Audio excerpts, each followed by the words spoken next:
energy than eclipsed is that big groups destabilize more than small groups. Big groups crowd their neighbors more than small groups. Crowding is not good. Nobody likes to be crowded.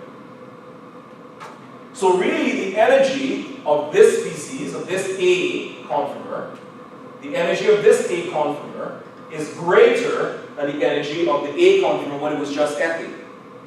Okay? So I'm not plotting them against each other, so I'm just for the heck of it going to put that A here.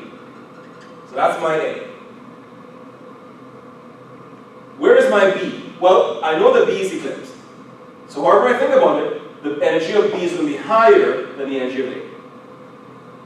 But it's going to be a heck of a lot higher than the energy of the B of the Fe. Because now, whereas here, this methyl was 60 degrees away from these H's, now it's 0 degrees from that H. They're right next to each other. So these two are feeling each other. Repulsion, the steric repulsion is great. So if this is where my B was, you know, this sucker is going to be somewhere up here. I mean, it's got a high energy. So that's my B. Where is my C? Well, this C, which is also staggered, that's not the same as that staggered. Right? Because here, the two largest groups are as far apart in three-dimensional space as they can be, 180 degrees. So while this one bothers these, and that one bothers these, and the bother is small, is modest, they're bothering each other here. You're putting the two biggest groups next to each other, the repulsion between these is massive. So the energy of this C is much higher than the energy of that A.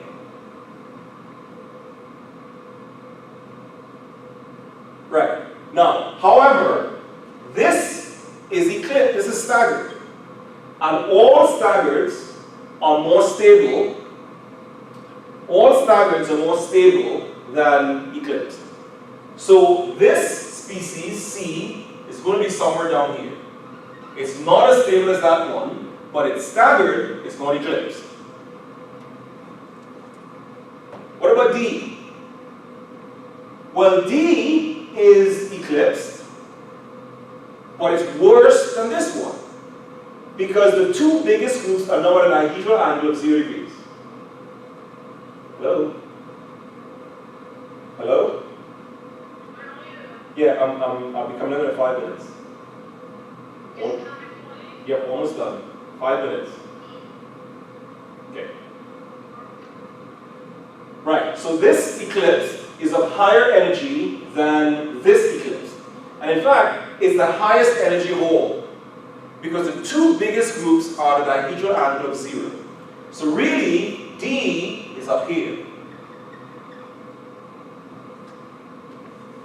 And then, as you can probably tell, E is now degenerate with C. So E is now degenerate with C. F is now degenerate with B. Right? F is now degenerate with B. Wait. E is degenerate with C. Yeah, sorry. So E should be. Yeah.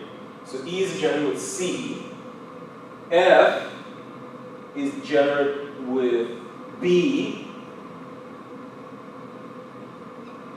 And then A, of course, is degenerate with A. So when I plot my graph, it looks like that. And it's still symmetrical, right? But not in the same, way as the other one. I will point out, just to make one last point, the size of methyl and the size of chlorine, for example, are about the same. Cl and methyl are roughly the same size. In reality, chlorine is a little bit bigger than methyl. If I had done this with chlorines, as I started off with originally, instead of methyls, here's what would have happened. So the chlorines are slightly bigger than the methyls. So I would have expected, that is true, what would have happened is the chlorine would have started here, right? I've gotten this graph, I've gotten here. But something weird would have happened when the two CLs were next to each other. Because in addition to slightly larger steric hindrance, I now have a delta minus on that CL and a delta minus on that CL. So in addition to the steric discomfort because of the size, there is now electronic repulsion. Two delta minuses repelling. So while this would have gone up a little bit and up a little bit here, I would end up way up here. And then this, oops, that, and that. So the difference here would have been much greater because you're having both steric hindrance and now electronic repulsion, right, superimposed upon each other. Okay, so we'll stop here and pick up in this lecture next lecture. Thank you guys.